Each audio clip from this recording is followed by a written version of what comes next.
Hello everyone, আশা করি আপনারা অনেক ভালো আছেন। আর আপনারা যে যেখান থেকে আমার ভিডিওটা দেখছেন অবশ্যই ধৈর্য সহকারে না টেনে দেখবেন। আপনারা দেখতে পাচ্ছেন আমি এখন আছি বর্তমানে মধু রোড রেলওয়ে স্টেশনে। আর এখন আমি চাঁদপুরের উদ্দেশ্যে রওনা করবো সাগরিকা এক্সপ্রেস ট্রেনে করে। আর ট্রেন আসতে আছে, আমরা অপেক্ষা করতে আছি ট্রেনে করে আজকে চাঁদপুর যাব।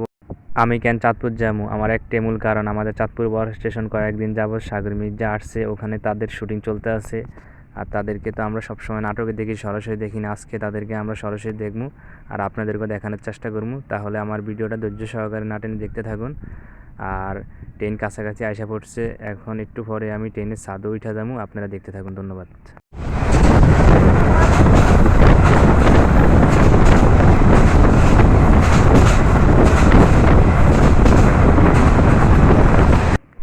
ট্রেনের ছাদে উঠলাম, জীবনে একটা ভুল করলাম।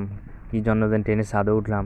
ট্রেনের ছাদে উঠে আমি ঠিক মতন আমি সামনের দিকে তাকাতে পারিনি, নিচের দিকে তাকাতে পারি না, খালি ঝাপসা ঝাপসা দেখি। এত বাতাস, এত ভয়ঙ্কর লাগতেছে। আর একটা ছেলে ট্রেনের ছাদে উঠা লাফেয়া লাফেয়া কীভাবে যাইতে আছে, আমার কাছে অনেকটাই ভয় লাগতেছে। সে যদি একটা ডালের বাড়ি খায় বা গাছের সাথে পাতার বাড়ি খায়, সে যদি নিচে যায় গিয়া তার লাইফটা কেমন হবে, সে কীভাবে ইয়া করতে আছে। আর আমি একটা টাঙ্কির ভিতরে এক হাতে ধরে আর এক হাতে দিয়ে আমি ভিডিও করতে আছি, আমার কাছে অনেকটাই ভয় করতে আছে।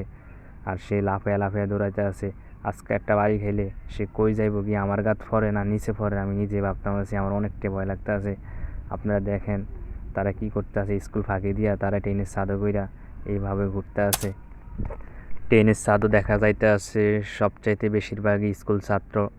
আর তারা কি জন্য ট্রেনে করে ঘুরে স্কুল ফাঁকি দিয়ে আমি কিছুই বুঝতে পারতাছি না। আপনারা দেখতে থাকুন। ট্রেনের ছাদের উপরে সব স্কুলের ছাত্র, তাদেরকে মা বাবার শিক্ষার জন্য স্কুলে পাঠায়, তারা ট্রেনে করে ঘুরে। আর আপনারা দেখতে পাচ্ছেন আমি আশা পড়ছি চাঁদপুর রক্তদ্বারার কাছাকাছি।